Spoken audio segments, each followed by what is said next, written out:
महात्मा उपासक डॉक्टर सोहनराज तातेड़ पुनरुत्थान और आत्मविज्ञान के बाद अब ला रहे हैं सनातन सत्य, जैसी दृष्टि वैसी सृष्टि, कुदरत, कुदरती रचना एवं कुदरत के कानून से शाश्वत सुख की प्राप्ति।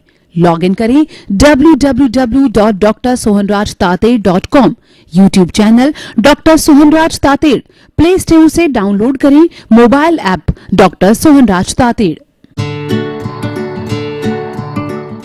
चंदेषु निम्मलयरा आयचेषु अयं पयासैरा सागरवर गंभीरा सिद्धा सिद्धिं मम दिशन्तु सिद्धा सिद्धिं मम दिशन्तु। हे मेरे भीतर विराजमान शुद्ध आत्मा भगवान, मुझे आशीर्वाद दो, मुझे शक्ति दो, जागृति दो कि मैं किसी के दोष नहीं देखूं, मेरा राग द्वेष हर क्षण घटता रहे, मेरे द्वारा किसी को दुख न हो, मैं किसी के प्रति ओपिनियन अभिप्राय नहीं दूं, हर जन्म में मेरे को मोक्ष के कर्म मिले, हर जन्म में मेरे को सद्गुरु ज्ञानी पुरुष मिले, मुझे ऐसा आशीर्वाद दो, शक्ति दो, जागृति दो। भाई और बहनों, मातृशक्ति को नमन आज का हमारा बहुत सुंदर विषय है। जप, तप और ध्यान, ये एक त्रिवेणी है। हमारी भारतीय संस्कृति में त्रिवेणी को बहुत अच्छा स्थान दिया गया है, उसको त्रिवेणी संगम कहते हैं। गंगा जमुना सरस्वती त्रिवेणी संगम है। सत्यम शिवम सुंदरम त्रिवेणी संगम है। सम्यक दर्शन, सम्यक ज्ञान, सम्यक चारित्र त्रिवेणी संगम है। राइट फेथ, राइट नॉलेज और राइट कंडक्ट त्रिवेणी संगम है। वात पित्त कप त्रिवेणी संगम है। सत्व रजस तमस त्रिवेणी संगम है। और लक्ष्मी सरस्वती और दुर्गा त्रिवेणी संगम है। तीन का बहुत बड़ा स्थान है। तीन से कॉन्क्लूजन निकलता है। जितने भी भौतिकवादी वैज्ञानिक है वो लेबोरेटरी के अंदर 3 बार प्रयोग करके सही एक सा निकलता है, फिर वो लिखते हैं हैंस प्रूव्ड और वह प्रयोग मान्य किया गया है। इतना बड़ा 3 का महत्व है, त्रिवेणी का महत्व है। तो आज हम जप, तप और ध्यान की त्रिवेणी करेंगे। जप का अर्थ होता है कि किसी भी मंत्र को लेकर के हम उसका बार बार स्मरण करें, उसको बार बार याद करें। जैसे नमो रियंताणं, नमो सिद्धाणं, नमो आर्याणं, नमो उज्जैणं, नमो लोए सब्ब साउणं, ये हमने मंत्र लिया। और माला के 108 मणके होते हैं, उन एक मणके में ये मंत्र बोला, ओम नमो भगवते वासुदेवाय। हमने जो है ये मंत्र लिया, 108 बार बोला। ओम नमः शिवाय, ये मंत्र लिया, 108 बार बोला। ये जप कहलाता है। तो मंत्र का बार बार चांटिंग करना जप कहलाता है। देखिए, जप कोई साधारण प्रक्रिया नहीं है। जप के अंदर सबसे बड़ी बात है एकांत होना चाहिए, वो स्थान साफ सुथरा होना चाहिए, और हमारी जो मुद्रा है बैठने की है वो ऐसी होनी चाहिए कि हम 15 मिनट, आधा घंटा, 1 घंटा जितना जप कर सके वो आसन हमारे लिए सूटेबल होना चाहिए, उसमें हम आराम से बैठ सकें। जप की चांटिंग के लिए आप में एकाग्रता होना जरूरी है। और सबसे बड़ी बात है कि श्रद्धा फलवान होती है। उस मंत्र में आपकी श्रद्धा होना बहुत ज़रूरी है, वरना वो मंत्र लाभ नहीं देता है। और मंत्र में उसकी लय जो है, एक तो शब्दों का विन्यास है, वो शब्द का उच्चारण सही होना चाहिए। अगर शब्द का उच्चारण आगे पीछे हो गया, गलत हो गया, तो अर्थ का अनर्थ हो जाता है। अर्थ का अनर्थ कैसा होता है कि आप देखिए कुंभकर्ण ने जब भगवान शिव की जो उपासना की तो उन्होंने मांगा कि मुझे इंद्रासन मिलो। इंद्रासन का उन्होंने दोहा बोला, इंद्रासन इंद्रासन करते गए और थोड़ी सी धपकी आई तो वो निद्रासन बन गया।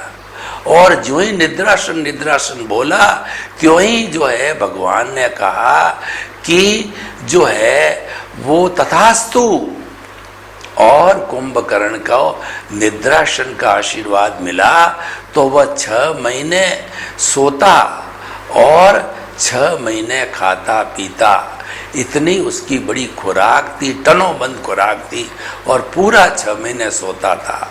तो ये जप का अनुष्ठान का ये अर्थ का अनर्थ हुआ तो उसका उच्चारण विन्यास बहुत सही होना जरूरी है। जब हम जप करते हैं तो उसकी तरंगें बनती है, हम जब बोलते हैं तो उसकी वाइब्रेशन बनती है, और वो भीतर श्रद्धा होती है, एकाग्रता होती है, साइलेंस होती है, और शब्दों का विन्यास उच्चारण सही होता है, और उन वाइब्रेशन का प्रभाव होता है कि जिसके लिए हमने जप किया है, जिस इष्ट का जप किया है, जिस भगवान का जप किया है, जिस मंत्र का जप किया है, वह टेलीपैथी के द्वारा जो है वो उनके तक पहुंचता है। वो वाइब्रेशंस उनके तक पहुंचती है क्यों, वो श्रद्धा युक्त होती है और वो सही होती है, उनको पहुंचती है। उस पहुंचने से जो है उसको फल मिलता है। देखिए बहुत से ऐसे उदाहरण आते हैं कि जो है अभय कुमार का उदाहरण आता है।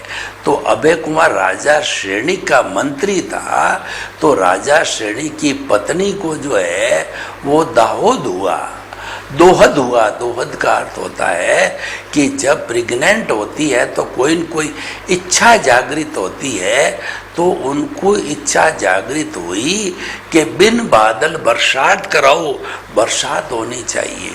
तो राजा श्रेणिक ने अभय कुमार को कहा, तो अभय कुमार ने जो है उपासना कक्ष में जाकर के तपस्या करके तेले की और आराध्य को जप चालू किया। आराध्य जो है प्रकट हुए और उन्होंने जो उनको आशीर्वाद दिया और उनकी जो दोहद पूरा होने का आशीर्वाद दिया और बिन बादल बारिश हो गई। ऐसे बहुत से उदाहरण आते हैं। किया गया भगवान कृष्ण ने दी तेले का जो है उपासना की, ऐसे बहुत से उदाहरण आते हैं। तो जप होता है वह अगर लयबद्ध और श्रद्धा के साथ होता है, उसके अंदर अर्थ सही होता है, तो वह लाभकारी होता है। और जप करने से हमारे मस्तिष्क के भीतर भी सारी पॉजिटिव ऊर्जा फैलती है। मस्तिष्क और पूरा शरीर है वह पॉजिटिव ऊर्जा से भर जाता है। यह भी जप का एक बहुत बड़ा महत्व होता है। जप के बहुत बड़े फायदे होते हैं। और लेकिन जप के अंदर जैसा मैंने बताया कि श्रद्धा और निरंतरता और कहना चाहिए शब्दों का विन्यास और एकाग्रता और जो है वो प्योरिटी की भावना से किया जाना चाहिए, उसके बड़े लाभ मिलते हैं। जप हमारी भारतीय संस्कृति का एक जो है अभिन्न अंग है, ये साधना का अंग है। जप करने से क्या होता है, हमारे कर्मों की निर्जरा होती है। जब कभी हम एकाग्रता से जप करते हैं तो हमारा कर्म शरीर तपता है। जप तप ध्यान और जितने भी जो भगवान ने 12 तरह की निर्जरा बताई है, तप बताए हैं, इन सब तप से जो है हमारा कर्म शरीर तपता है और वही हमारा लक्ष्य है। हमारा लक्ष्य स्थूल शरीर को नहीं तपाना है। जब हम भूखे रहते हैं, जब हम उपवास या 6 मास तक की तपस्या करते हैं, तो इस शरीर को कष्ट देना हमारा उद्देश्य नहीं है। इस शरीर को तपाने का उद्देश्य नहीं है, परंतु ये शरीर तो एक भगोला है। इसको तपाए बिना कर्म शरीर को तप नहीं पहुंचता है, क्योंकि कर्म शरीर इस शरीर के भीतर अति सूक्ष्म शरीर है। इसके भीतर जो है सूक्ष्म शरीर तेजस शरीर है, उससे भी अति सूक्ष्म है वो कर्म शरीर है। मैं आपको एक उदाहरण देना चाहता हूँ कि मेरे हाथ में एक प्लास्टिक की थैली में 1 किलो दूध है, मैं उसको गर्म करना चाहता हूँ। मैं पूरी की पूरी थैली को अगर मैं स्टोव पे डाल देता हूँ, स्टोव की अग्नि बुझ जाएगी और वह दूध भी वेस्ट हो जाएगा। उसको गर्म करने के लिए मैं उसको जो है एक भगोले में डाल करके और आंच लगा के गर्म करता हूँ। अब देखिए क्या प्रक्रिया होती है कि इस दूध के बीच में जहाँ जहाँ हवा है वहाँ पे बुलबुले ऊपर उठते हुए आपको क्लियर नज़र आएंगे। दूध की सरफेस के ऊपर बुलबुले नज़र आएंगे, वो हवा है जो कि दूध के परमाणुओं के बीच में ऊपर उठ रही है। इसको टेक्निकल भाषा में टर्बुलेंस कहते हैं। तो ये भगोला है वो तो हमारा ये जो है वो स्थूल शरीर है, और जो गर्मी जिसको लग रही है, बुलबुले उठ रहे हैं, वह हमारा जो कर्म शरीर है, दूध है हमारा कर्म शरीर है। तो उसमें बुलबुले उठे, कर्म शरीर में भी बुलबुले उठे, और बुलबुल उठ करके शिथिल होकर के वो कर्म है वो झड़ते रहते हैं।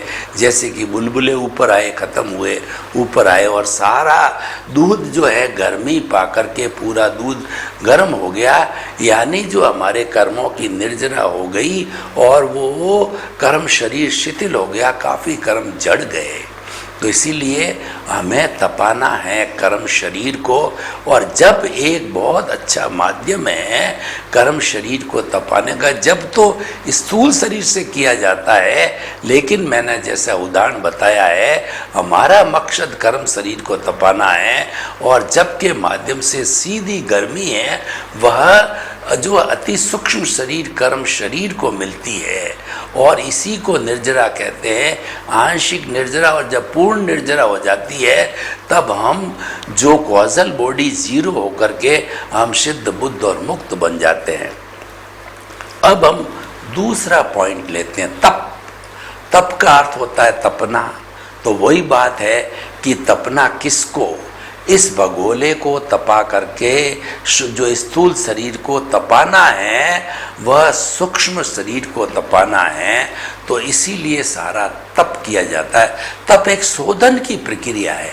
शोधन का अर्थ क्या हुआ, कर्म शरीर से जो है कर्म परमाणुओं का अलग होना, ये जो है वो तप कहलाता। कुल हमारे 8 मूल कर्म में ज्ञानावर्णीय, दर्शनावर्णीय, वेदनीय, मोहनीय, आयुष्य, नाम, गोत्र और अंतराय, इसका अगर क्लासिफिकेशन करें तो इसकी 108 प्रकृतियां हैं। ये का सारा पुण्य पाप का पुलिंदा कार्मण शरीर कहलाता है।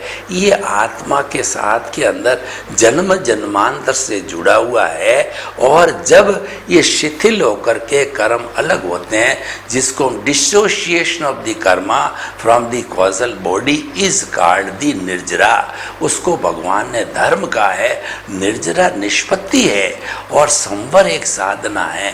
जितना भी हम संयम संवर करते हैं वो साधना उसका फलित होता है, निर्जरा होती है, उसका फलित होता है कर्म शरीर का तपना, और कर्म शरीर से कर्मों का जड़ना निर्जरा होती है, वो कहलाती है। तो इसीलिए तप के जितने भी 12 भेद है वही निर्जरा के 12 भेद है, और उनसे कर्म शरीर तपता है। तो भगवान करुणाशील है, उन्होंने ऐसा रास्ता बताया कि हर जो है योग्यता, हर इंटरेस्ट वाला व्यक्ति जिसकी इच्छा हो उसमें से तप का वो जो है भाग ले सकता है। और ये 12 जो विभाग है, 12 नदियां हैं, सारी नदियां जो है कर्म शरीर को क्षय करके मुक्ति की ओर ले जाने वाली होती है। इसमें से तप के 6 भेद तो बाहर के हैं, और तप के 6 भेद भीतर के अभ्यंतर है। बाहर के भेद दिखाई देते हैं, अनशन, उनोदरी, भिक्षाचरी, रस परित्याग, काय कलेश, प्रतिसल्लीनता।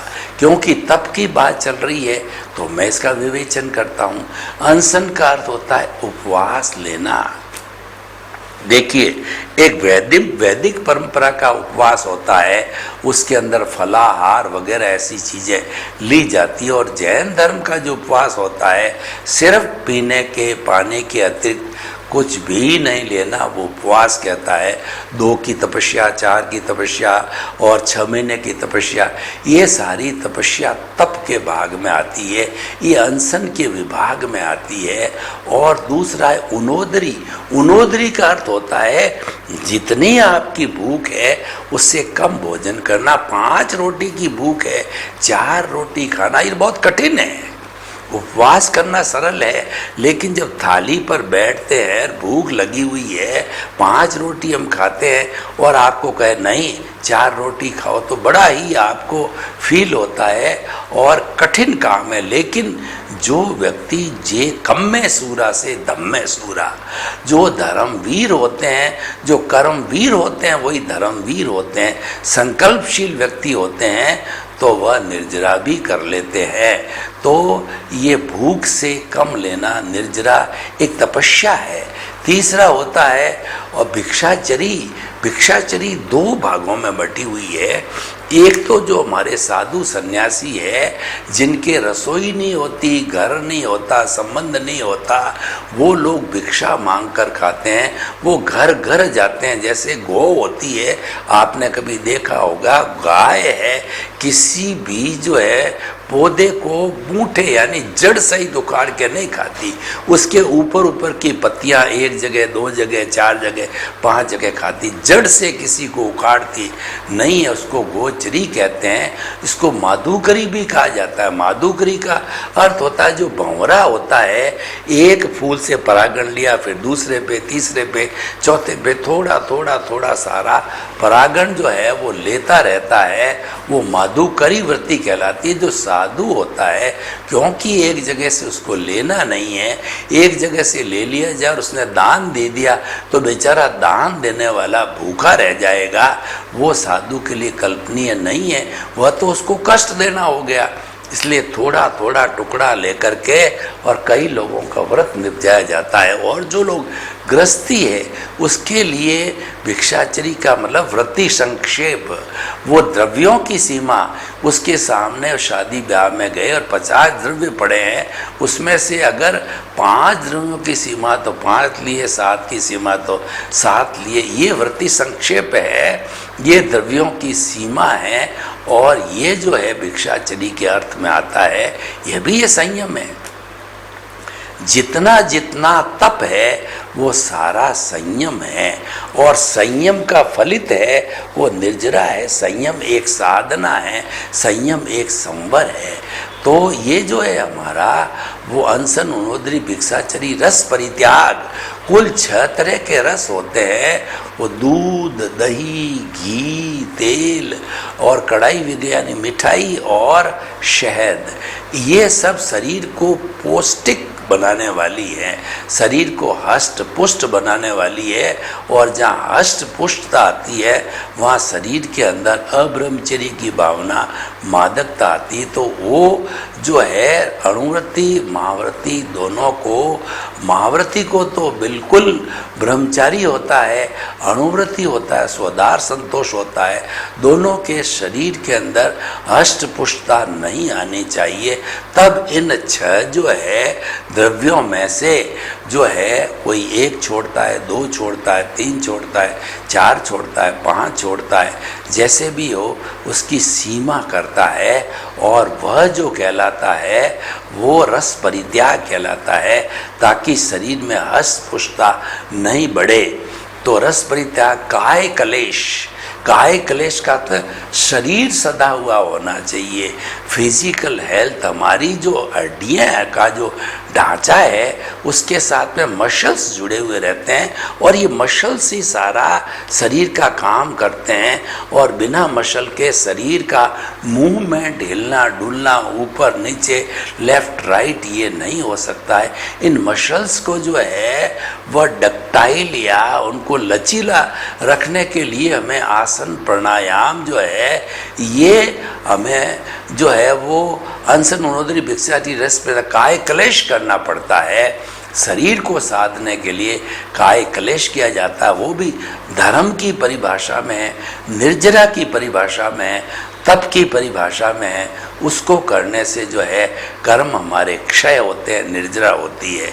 और प्रतिसल्लीनता, ये बहुत सुंदर तप है। हमारी ये 5 इंद्रियां जो शरीर में, स्पर्शन रसन घ्राण चक्षु श्रोत्राणी इंद्रियाणी, इनके कुल 23 विषय है। तो ये बाहर भागती है, अच्छा चित्र देखती है, अच्छा गाना सुनती है, अच्छा रस लेती है, और जो अच्छा दृश्य देखती है, अच्छा स्पर्श करती है।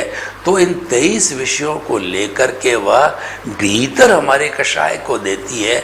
तो ये बाहर जितनी चलेगी, ये ज़्यादा कर्मों को ताण के लाएगी, विषयों को ताण के लाएगी। तो उनको बाहर से भीतर अंतर्मुखी कर दो। वो प्रतिशल्लीनता है, जो इंद्रियां तुम्हारे बाहर जा रही हो भीतर की ओर मोड़ दो, ये प्रतिशल्लीनता है। उससे जो है हम ये सारा इससे प्रभावित होना बंद कर देंगे, और प्रभाव जो विषयों का शरीर पर हमारे कषाय के साथ नहीं होगा, तो नए कॉजेस नहीं पड़ेंगे, नई कॉजल बॉडी नहीं बनेगी। ये तो तप के 6 भेद बाहर ही हो गए।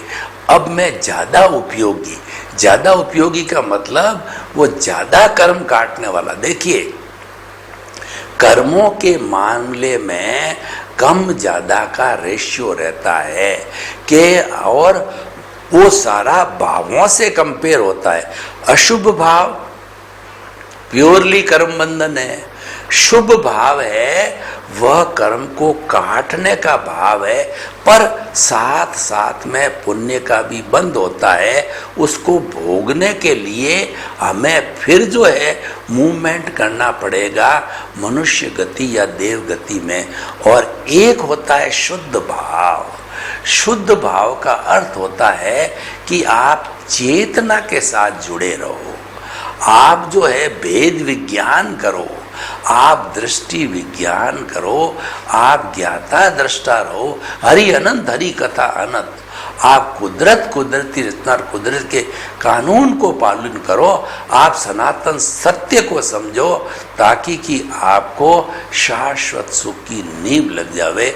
अगर हम इस सारे में साथ चेतना की ओर मुख कर देते हैं, तो हमारे कर्म कटने की स्पीड फास्ट हो जाती है।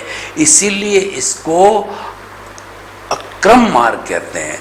क्रम नहीं है, सीधी फ्लाइट है या सीधी लिफ्ट है, सीधा लॉन्ग जंप है या सीधा हाई जंप है। यानी आपने सीधा ही जो है चेतन तत्वों के साथ मुलाकात कर दी। देखिए, हाई जंप लॉन्ग जंप कैसे होता है कि किसी राज्य का मुख्यमंत्री है, तो मुख्यमंत्री से हमको कोई काम कराना होता है, उससे हमको जो है संपर्क जोड़ना होता है, उससे मित्रता करनी होती है, तो हम वाया मीडिया ढूंढते हैं, किसी एमएलए को ढूंढते हैं, फिर एमएलए जो है उनके प्राइवेट सेक्रेटरी को ढूंढता है, प्राइवेट सेक्रेटरी के माध्यम से मुख्यमंत्री को जाते हैं। तो ये तो वाया मीडिया क्रम से हो गया। हम क्या करते हैं कि अक्रम का अर्थ होता है सीधे मुख्यमंत्री से जो है हमारे भाग्य से, इसमें पुण्योदय भाग्योदय काम करता है। सीधा ही संपर्क मुख्यमंत्री से हो गया, मित्रता से हो गई, हमको कोई वाया मीडिया की जरूरत नहीं, सीधा फ़ोन किया और हमारा काम होने लग जाता है, वो हमारा मित्र बन जाता है। ये भाग्योदय है। भाग्योदय बिना अक्रम मार्ग नहीं मिलता है, और पुरुषार्थ से क्रमिक मार्ग मिलता है, संन्यास लेना पड़ता है। लेकिन भाग्योदय से और कहना चाहिए कि सद्गुरु या जो है ज्ञानी पुरुष की कृपा से जो है हमको अक्रम मार्ग मिलता है। ऐसा बताया जाता है अक्रम मार्ग केवल पुण्यशाली व्यक्तियों को ही मिलेगा। इसकी उम्र 250 वर्ष तक की है, हर एक को ये ग्राह्य नहीं होगा, हर एक को नहीं मिलेगा, और हर एक के लिए तो क्रमिक मार्ग है संन्यास लेकर के, वो पहले भी था और आगे भी रहेगा। लेकिन 250 वर्ष तक बीच में पुण्यशालियों के लिए अक्रम विज्ञान है, तो अक्रम विज्ञान से कर्म ज़्यादा खपने लगते हैं। तो हम अब भीतरी जगत में जाते हैं। देखिए, उसके अंदर अक्रम मार्ग का रोल है प्रायश्चित। आप जो है, जो कुछ भी आपने पाप किए हैं उसका प्रायश्चित करो, उसकी जो है वो आप जो है वो आलोचना प्रतिक्रमण प्रत्याख्यान करके शुद्धिकरण कर लो। और विनय, विनय सब गुणों की खान है। अपने बड़ों के प्रति विनय, गुरु के प्रति विनय, ईश्वर के प्रति विनय, हरेक के प्रति जो है वह सद्भावना रखना, उनके प्रति जो है अच्छे भाव रखना, ये विनय है। विनय से बहुत शीघ्र और जल्दी कर्म कटते हैं। तो इसीलिए अक्रम विज्ञान में विनय को, प्रायश्चित और वैयावर्त स्वाध्याय ध्यान को बहुत ज़्यादा स्थान दिया गया है।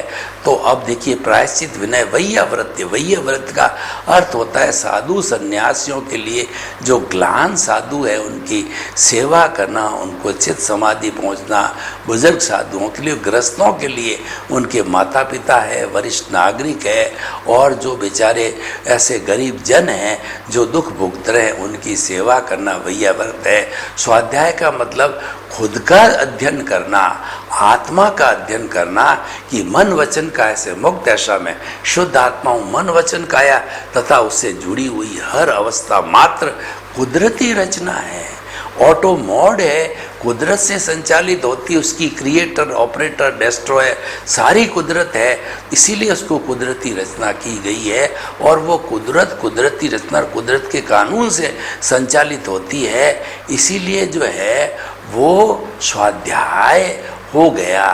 हर क्षण आत्मा के अकाउंट में रहना स्वाध्याय है। ज्ञाता, दृष्टा, दृष्टि, विज्ञान और के में रहना, ये जो है सारा हमारा स्वाध्याय है। तो प्रायश्चित, विनय, वैयाव्रत, स्वाध्याय, ध्यान, मेडिटेशन करना, अगला विषय भी ध्यान का आ रहा, तब डिटेल में बात करेंगे। और समाधि, और समाधि का असकातला होता है सारा ध्यान खींच करके केवल अपने स्वरूप के ऊपर केंद्रित करना, मैं कौन हूँ, इसकी हाईएस्ट जो है वह साधना करके उसको प्राप्त कर लेना। मीन्स कॉजल बॉडी जीरो, और आप सिद्ध बुद्ध मुक्त बन सकते हो। तो ऐसा ये सारा तप की बात है। अब तीसरा समय की अल्पता को देकर के जो जप, तप और ध्यान, ध्यान का अर्थ होता है मेडिटेशन। मेडिटेशन को हर धर्म ने बहुत ऊंचा स्थान दिया है।